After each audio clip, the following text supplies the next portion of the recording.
عسلامة ومرحبا بكم في un autre panel des panels de Riyad. On remercie Monsieur Marc qui nous a parlé de comment éviter le mal de cœur dans les montagnes russes de l'entrepreneuriat. Je suppose, surtout avec la période actuelle, sa conférence et son intervention étaient bien bénéfiques pour les participants. Et là, on passe à un autre panel, une autre thématique. On va parler de health tech, on va parler de health tech. Et donc, avec moi aujourd'hui, j'ai le plaisir d'avoir deux invités. Maana Madame Souad Dzir et Maana Madame Mouna Ayer. Madame Souad Dzir qui est CEO de Richmond Clinical Research Tunisie et Maroc et Madame Mouna Ayer qui est directrice pays de Simplon Tunisie. Donc, avant de passer dans le vif du sujet, Madame Souad, كان قد منا روحك تحكي لنا شوية على البارcours نتاعك. D'accord. Souad Dili, j'ai un background de pharmacienne et de business school, donc j'ai également un diplôme en management. J'ai travaillé pendant 8 ans dans l'industrie pharmaceutique en France, dans le département de recherche et développement. Après, j'ai travaillé dans les affaires réglementaires et en fin 2017, j'ai monté Richmond Clinical Research, qui se positionne comme CRO académique. On a commencé par la Tunisie et en 2020, on a ouvert également au Maroc. Merci, Madame Souad. Madame Monet, si vous vous présentez. Déjà, merci pour l'invitation. Kena Mounia Ayali, je suis à la base consultante en développement de programmes de renforcement de capacité. Donc, AIHAJ qui tourne autour de développement de compétences et développement de capacité à travers la formation et à travers l'accompagnement. Donc, ça fait 10 ans que je travaille sur ce domaine, Fitouns. Donc, l'éducation entrepreneuriale, l'éducation et développement de compétences sociales et émotionnelles chez les jeunes. Et depuis 2019, je suis la directrice de Simplon en Tunisie, qui est une initiative, en fait, une entreprise sociale qui fait des formations gratuites pour des chômeurs sur les métiers du digital. Merci. Nous reviendrons en détail sur les activités de Simplon et surtout comment ça s'est développé ces derniers mois plutôt. Mais comme annoncé, le thème interne, c'est le digital pour se transformer, health tech, EdTech, éducation en ligne. Donc, avant la crise sanitaire et le Covid-19, le digital, déjà, c'était un des piliers dans plusieurs secteurs, notamment l'éducation et la santé est notre sujet aujourd'hui, lesquels, avec votre expérience et votre vision des choses et votre connaissance du terrain, pouvez-vous nous expliquer l'importance du digital dans votre métier? كنبداو معك انت Madame Souad. Alors, je commence déjà par un peu exposer la recherche clinique. Je pense que depuis la crise du Covid, maintenant, tout le monde comprend un peu la notion des essais cliniques. Sauf dans l'évolution des vaccins, il fallait attendre les résultats des essais cliniques, etc. Donc, c'est dans ce cadre-là que nous travaillons, donc dans la mise en place des essais cliniques. Alors, le process des essais cliniques, il est assez digitalisé au niveau international et donc également en Tunisie. Donc, si on va parler de la Tunisie, donc on travaille déjà avec ce qu'on appelle l'ICRF. Donc, ça ressemble à un dossier médical informatisé pour donc la collecte des données des patients qui par la suite sont analysées. On est bien sûr sur des données anonymes. Et si on parle du cadre réglementaire en Tunisie, on a donc pour tout ce qui est protection des données, l'IMPDP, donc on est soumis aux autorisations du ministère de la Santé, des comités d'éthique et également de l'IMPDP. Donc, on ne peut commencer aucun travail sans l'autorisation de la protection des données.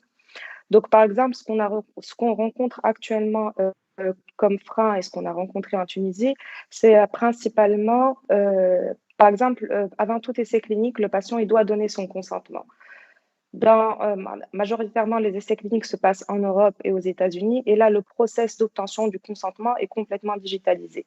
En Tunisie, on est encore sur du papier. Donc, on n'a pas le cadre légal pour pouvoir accepter ou donner aux patients des consentements digitalisés.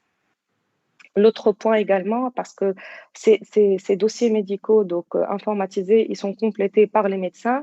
Donc, au niveau des infrastructures hospitalières en Tunisie, ils ne sont pas 100% digitalisés. Donc, on rencontre des problèmes au niveau de la connexion, donc soit de la 4G. Les hôpitaux n'ont pas de Wi-Fi. Et ils ne sont pas forcément à l'aise avec tous les outils informatiques. Donc, on est obligé de switcher papier, digital, digital, papier et trouver des solutions alternatives quand on ne peut pas être 100% digital. Merci, Madame Soad. Madame Mounet, pareil, la même question. La place du digital dans votre domaine d'activité, notamment avant la crise sanitaire. D'accord, donc en fait déjà Bahia انت vous avez dit اللي الحكايه بدات حتى من قبل البانديمي en fait التك هي بدك activité. On parle de milliards de dollars d'investissement sur le marché avant la pandémie et d'une croissance à 20% par an minimum déjà aux États-Unis et même en Europe. Donc aujourd'hui, l'importance le digital dans l'éducation est quelque chose qui est souligné et on voit des investissements tout autour.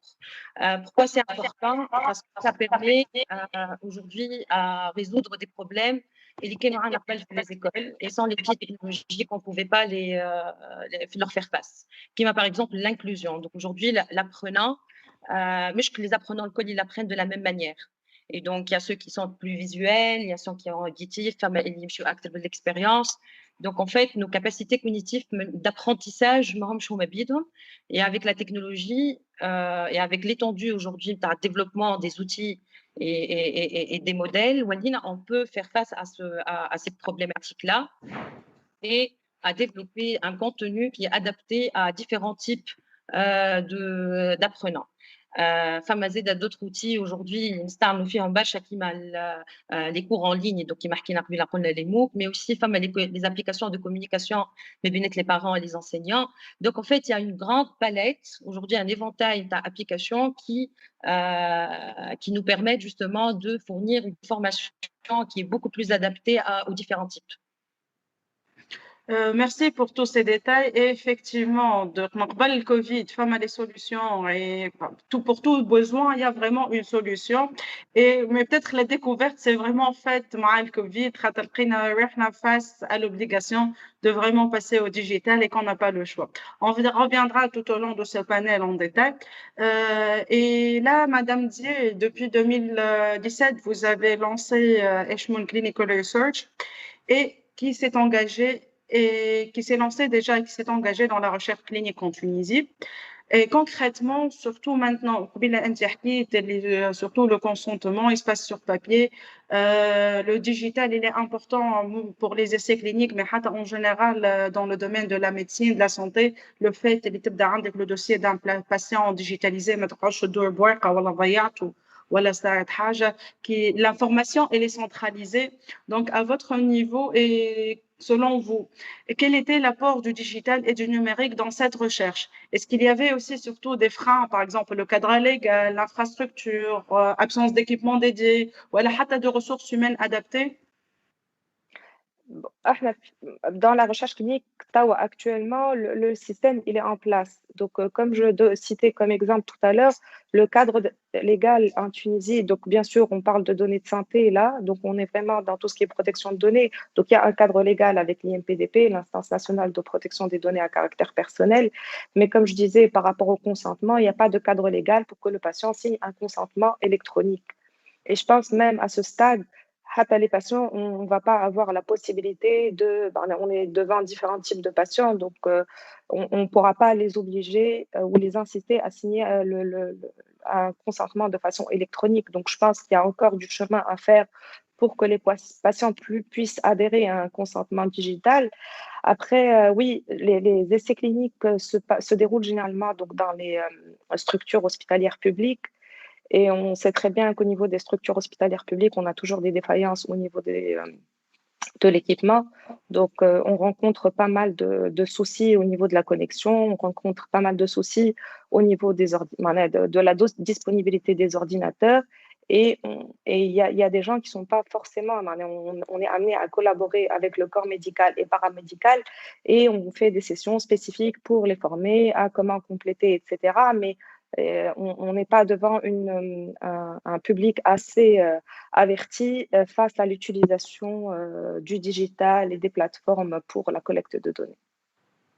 Merci pour ce détail. Surtout, peut-être vous mettez en avant le fait que voilà, le public, ça on se précipite sur les solutions. Et on a beau de dire, voilà, pour l'éducation à la base, Zoom, c'est pas les c'est pas les solutions qui manquent. On se précipite sur les solutions à essayer adopter ces solutions.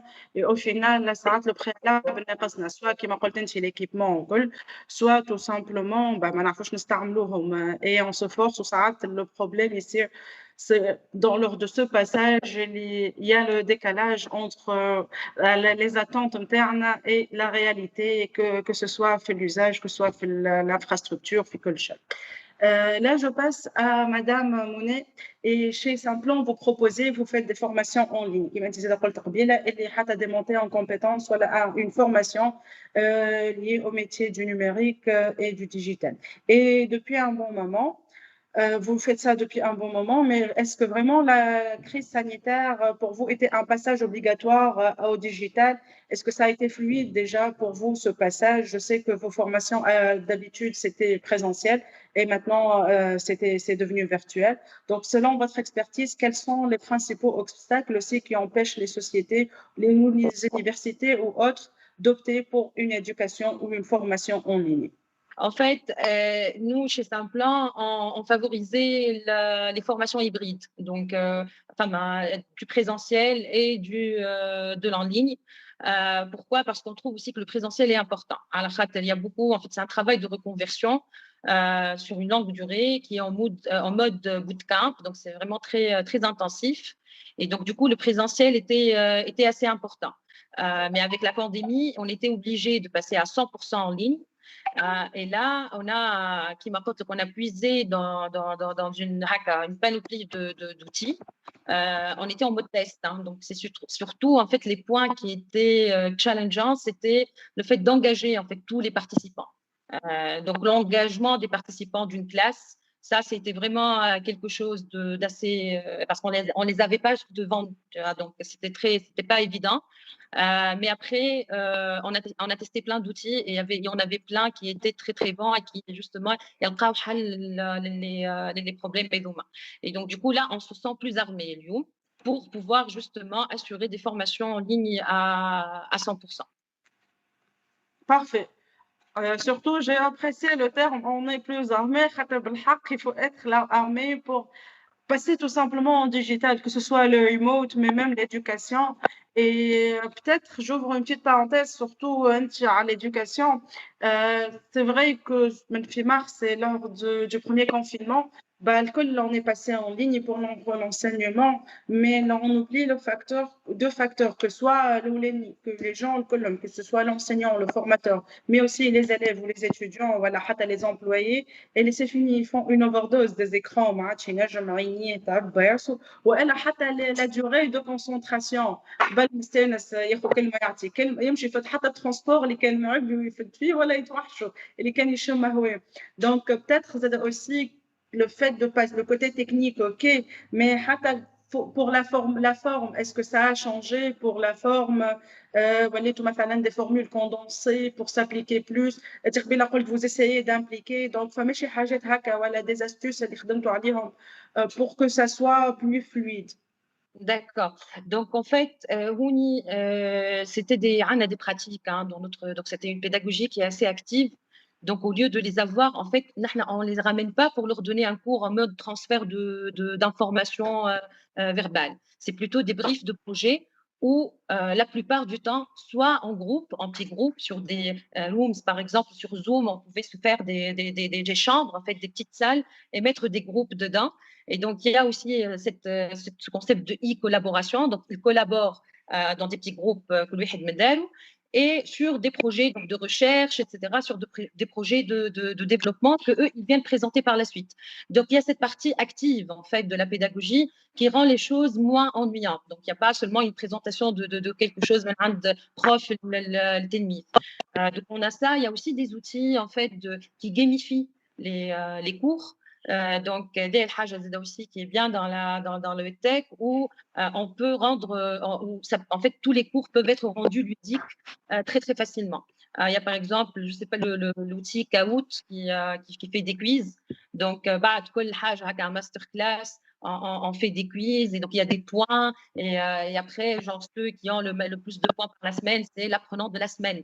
Donc, on cherche en fait à gamifier tout ça, à rendre tout ça amusant à travers des outils qui existent. Il y a des outils gratuits, il y a des outils بالفلوس, mais moi, je suis adepte, fan de l'open source, donc les outils gratuits sont aussi très très très bons, donc ils peuvent servir بالكدا استعملناهم نحن. Et je pense en fait que peut-être فما حاجة هوني ناقصة أنت قلتها très importante هي اللي هي la couche bien-être qui oui n'a pas été traitée. معناتها on essayait de rendre tout ça actif et centré sur l'apprenant هو قاعد يتعلم, mais en même temps on passait par la crise en même temps. Tout le monde passait par la crise en même temps. Et donc, la couche bien-être et la couche peut-être accompagnement un peu plus individuel, personnel, l'apprenant n'a pas été traité. Mais je pense que c'est quelque chose, c'est une question en fait très très importante en termes de travail en ligne, le télétravail. C'est comment voilà, suivre personnellement son bien-être.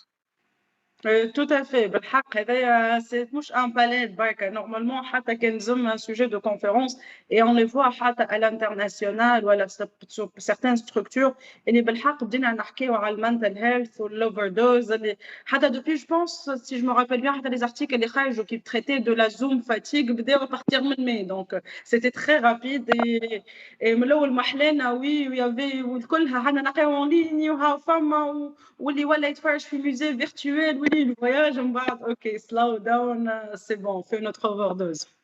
Et là on va basculer du côté de la santé et docteur Dié, chez Echemont aussi vous faites de la formation dans la recherche clinique. Donc aussi pour votre secteur, donc comment ça a évolué avec la crise sanitaire et est-ce que FOM a des similarités par rapport à les tahkifih Madame Monet par rapport à l'éducation en ligne? Voilà. Alors que donc nous on est sur une population un peu plus sur un marché de niche. Donc on est sur une population ciblée où c'est des personnes qui ont un background en sciences de la vie. On a commencé la formation en 2019 et c'était 100% présentiel. Ça s'est très bien passé. Donc 2020 également, c'était au début 100% présentiel, ça se passait bien jusqu'au moment du Covid. On a dû switcher en ligne, donc un peu comme tout le monde.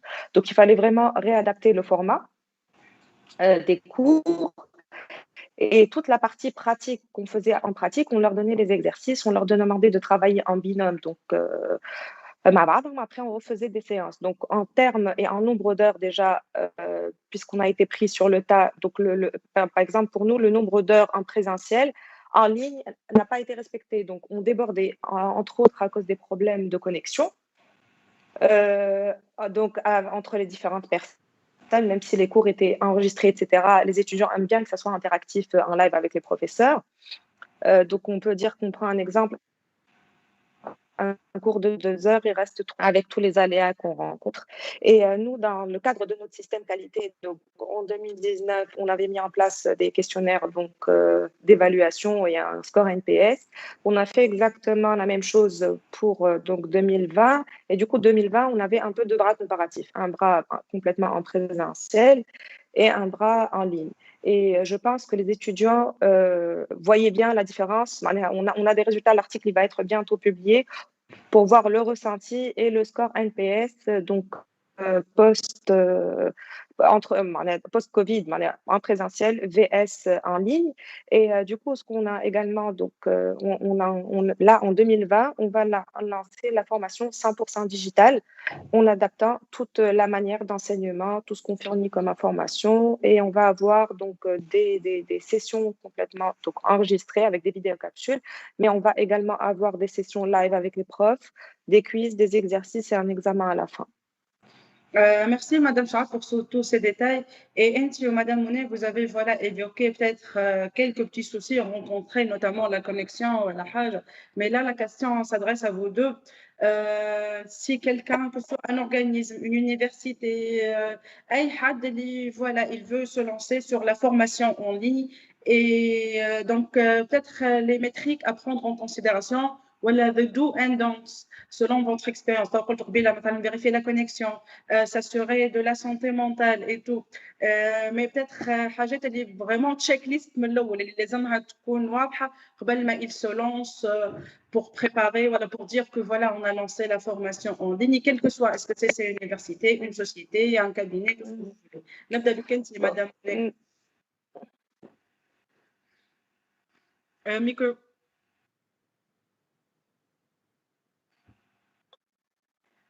منى الميكرو منى حل الميكرو. Désolée.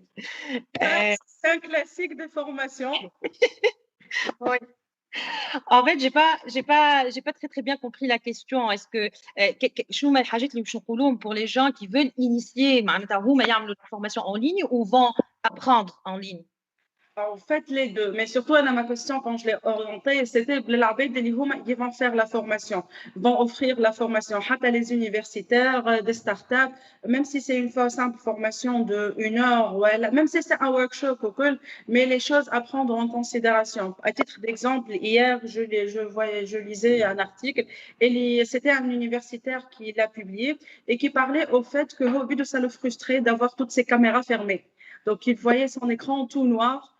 L'argument, bien sûr, oui, à la connexion, la bande passante ou quoi, mais il a trouvé des moyens qui m'ont dit à la gamification. Il y avait le moyen de gamification, les jeux et tout, pour motiver les étudiants à ouvrir la caméra et ça crée une dynamique dans le groupe. Donc, il n'y a pas des astuces ou la حاجات اللي في خدمتكم انتم خدمتوهم que vous conseillez ou la حاجات اللي أوتا مثلا ديتوا بحاجة d'un style et après vous avez changé au tas parce que vous avez vu que ça fonctionnait pas ou il y avait un frein quelque part. En fait, à ce niveau-là, je pense qu'il faut toujours utiliser l'outil parce qu'il est là, mais plutôt chercher l'outil qu'il nous faut. Et donc, dans ce sens, c'est vraiment revenir les objectifs de la formation et donc les objectifs d'apprentissage, et donc bien définir ces objectifs-là, que ce soit en termes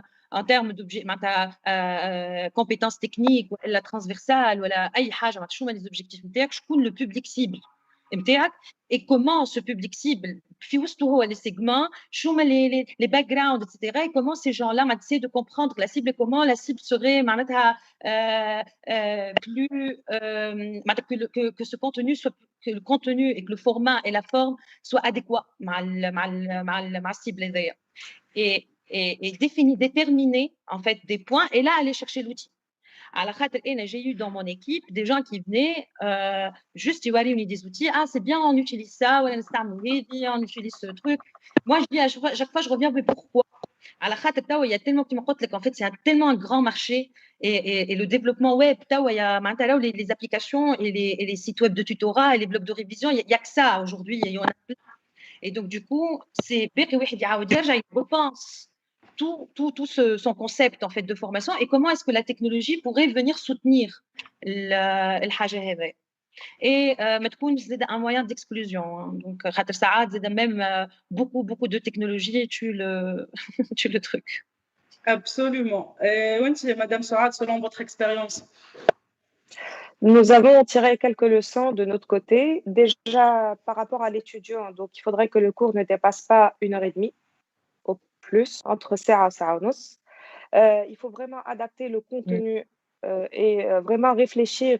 En présentiel, c'est très différent de la formation en ligne. Donc, il faut savoir quel message on va passer. Nous, personnellement, ce qu'on avait fait également quand il y a bien sûr un problème de Wi-Fi, etc., et qu'on demandait de couper les caméras, on donne toujours le temps de parole aux étudiants. Donc, après chaque partie, à vous des questions et toute personne, on les incite à poser des questions et pour toute personne qui pose une question, on lui demande de mettre la caméra, comme ça tout le monde la voit et voit l'interaction avec le prof également. L'intervenant met toujours sa caméra. Qu'est-ce qu'il y a d'autre comme leçon à tirer? Voilà, principalement, en fait, il faut que le message pédagogiquement, il passe. Et à un moment ou à un autre, l'étudiant décroche. Parce que moi, personnellement, sur tous les cours qu'on a dispensés en ligne, j'étais présente sur quelques-uns. Moi-même qui maîtrise le domaine, à un moment, au bout de 1 heure et demie, 2 heures, je décroche. Donc, quand c'est des personnes qui sont novices et ils sont en phase d'apprentissage, Ils sont concentrés, il y a une durée de la concentration limite qu'on ne peut pas dépasser. Il ne faut pas perdre les étudiants. Il faut vraiment, comme en présentiel, les captiver. Il faut en ligne aussi savoir les captiver. Tout à fait, Madame Souad. Et je vais encore mettre l'accent à l'Iqadat au Madame Mouna, c'est vraiment qu'il ne faut pas se précipiter sur les solutions. Il y en a plein, mais le gratuit, l'open source, le payant, les zones Afrique, les mais et ne pas surtout aider à s'attendre à que tout le monde ait le même niveau de connaissance, d'adoption, ça a des solutions. Peut-être je mentionnerai l'exemple, il y a quelques jours, une vidéo qui fait fureur sur la toile, le fameux avocat des États-Unis. Il était dans une session où il était coincé, c'était via Zoom virtuel, et il a activé un filtre de chat. Et il n'a pas su, le pauvre, le désactiver. Et بالحق معناتها مسكين يعقل لهم I'm not a cat, je suis pas un chat. Et je demandais à mon assistante مسكين معناتها هو ولا son assistante. وانا في مخي نخمم مسكين هو كما يحس في روحه وكيفاش لاسيستونت نتاعو ديجا تخمم في تمنى عارفها معناتها وكل بريسيون. وبالحق لا فيديو ديفوني فيرال اللي بالحق زوم يظهر ساهل بالحق سي با ايفيدون والا سي فيلتر ولا حاجه. Et il suffit pas de voilà de balancer un lien ou c'est pas un truc générationnel. Déjà j'ai eu la discussion قالوا لي non c'est générationnel. بالعكس معناتها c'est juste l'habitude, c'est juste كل واحد زاد كيفاش ils se sont à l'aise وكل on parle pas بعد des trucs plus poussés اللي يقول لك sécurité ou sécurité. Si je vais juste rebondir là-dessus, ce qui est important dans le contact physique, quand on est sur des formations en présentiel, on voit le langage corporel des étudiants. On peut détecter directement s'il a compris ou pas. Alors que quand c'est en ligne et surtout il n'y a pas de caméra, on ne peut pas réellement savoir. Il va me dire oui, on a compris, ou là, oui, j'ai compris. Mais au final, si on ne lui repose pas la question, mais on ne va pas s'amuser également à revoir tous les étudiants un par un et leur reposer un par un la même question pour savoir s'ils ont réellement compris ou pas. Donc là, c'est un petit frein c'est un petit frein digital au niveau de la formation. Effectivement. Donc, on arrive, le temps est passé rapidement, donc on arrive à la fin de notre panel. Pour clôturer, et surtout quand on est dans le cadre du salon d'entrepreneuriat, donc le mot de la fin est si vous avez un conseil aux futurs entrepreneurs qui souhaitent soit se lancer dans le domaine de EdTech du côté, et ça sera le conseil de Madame Monet, ou elle a de la Health Tech, le conseil de Madame Souad. Madame Monet. Un conseil, peut-être, c'est en fait, c'est pour les entreprises, c'est d'aller au-delà de juste le fait que l'automatisation de les process في l'éducation, juste automatiser, mais plutôt repenser l'école et dire l'école, comment elle a été conçue, les plans d'études, les cours, les curriculums, ça a été conçu quand il n'y avait pas la technologie, qui jette la technologie. Ils ont pensé à juste apprendre des process, des fonctions et les rendre automatiques. Mais plutôt là, c'est de tout réimaginer, de tout repenser pour intégrer la technologie d'une manière plus innovante. D'accord. Merci, Madame Monet. Madame Souad, à vous la parole. Alors, nous, au niveau de la santé, ce que je peux dire déjà, j'ai deux volets. Donc, le premier volet, il y a beaucoup de choses qui sont faites en Tunisie et qui sont faites de manière artisanale. Donc, le digital sera là pour consolider les modèles et optimiser les process. Donc, ça, c'est le premier point. Le deuxième point serait un conseil plus entrepreneurial. Et là, je m'adresse aux entrepreneurs, quels qu'ils soient. Si vous avez une idée, n'hésitez pas à vous lancer et surtout, ne restez pas au stade idée. Parce que le plus important, c'est la persévérance. On rencontre des problèmes, on va continuer à en rencontrer et il ne faut pas baisser les bras. C'est des up and down. Comme le Covid, les crises, des pics, vraiment, il faut s'assurer de sortir de la vallée de la mort pour pouvoir garder une constante et pouvoir évoluer. Il ne faut pas baisser les bras. Merci, on continue sur cette note, on termine plutôt sur cette note positive. Et voilà, vous êtes في salon Riyad. Vous avez des questions et tout, vous pouvez contacter nos speakers. Les contacts نتاعهم موجودين في السيت نتاع Riyad via le réseau professionnel qui est LinkedIn. Vous avez des questions par rapport à la formation et l'éducation, vous avez Madame Monet avec Saint-Blanc. Pareil pour la recherche clinique avec Madame Souad. Moi-même, ça sera avec plaisir de vous renseigner. Bonne continuation, mesdames, et surtout pour nos chers spectateurs, bon visionnage pour le reste des conférences et à très bientôt. Inch'Allah.